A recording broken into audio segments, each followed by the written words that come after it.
Nay, tama na po. Nay. Tinagtago ninyo! May istago lang kayo dito!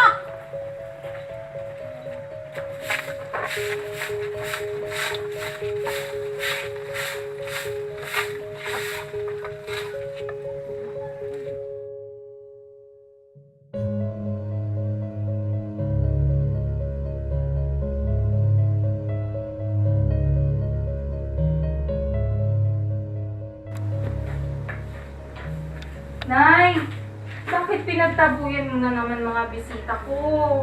Nakakahiya po. Ilang beses niyo na pong ginawa yan eh. Hindi sila welcome sa bahay ko!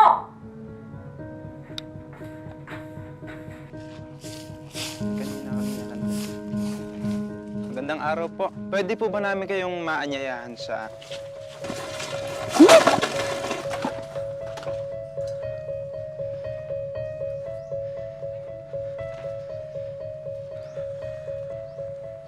Nay, wala naman pong ginagawang masama yung mga ministro sa inyo para bastusin po ninyo. Ilang beses ko bang sasabihin sa'yo na huwag niyo akong pilitin na makinig sa iglesia niyo? Hindi naman po kayo pinipilit, Nay. Anong hindi? Talagang ipagtataboy lang ko sila.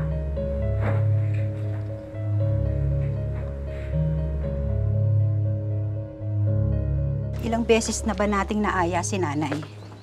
Matagal na ate. Simula na nag-iglesia tayo. At ilang beses na rin tayong inaway mula noon. Nagagalit nga sa mga apo niya, sa mga anak ko, sa akin. Nakakahiya pa nito. Pinagtatabuyan niya yung mga ministro. Hindi madali, Pas. Sarado na isip. Sa Katoliko kasi lumaki at tumanda. Kaya ayaw nang tumanggap ng iba. Saklap naman ito, ate. Kung hindi natin maisasama si nanay sa tamang pagsamba sa Diyos, tayong mga anak. Hindi ako tumitigil ng pag-aanyaya kay nanay. Kahit pa napagsasalitaan niya ako ng masasakit na salita. Wala na ba tayong magagawang paraan, ate, para kay nanay? Kung tayong mga anak, mga apo niya, maliligtas sa araw ng paghuhukom. Si nanay hindi. Huwag tayong titigil, Pas. Tayo, walang magagawa. Pero ang Diyos, meron.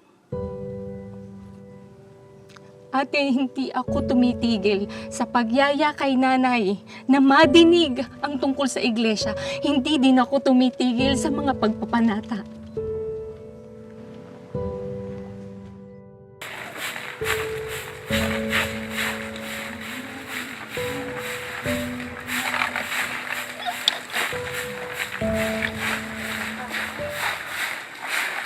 Lola, nasaan ba po kami? Sama po kayo? Uubusin lang ang pera niyo sa kakasamba dyan!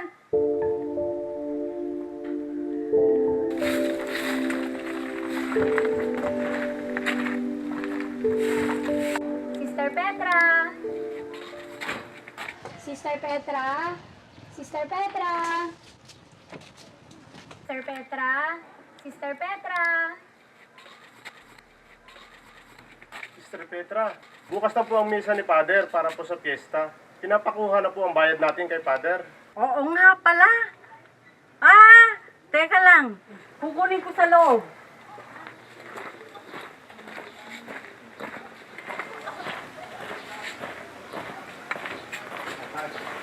Hapon po.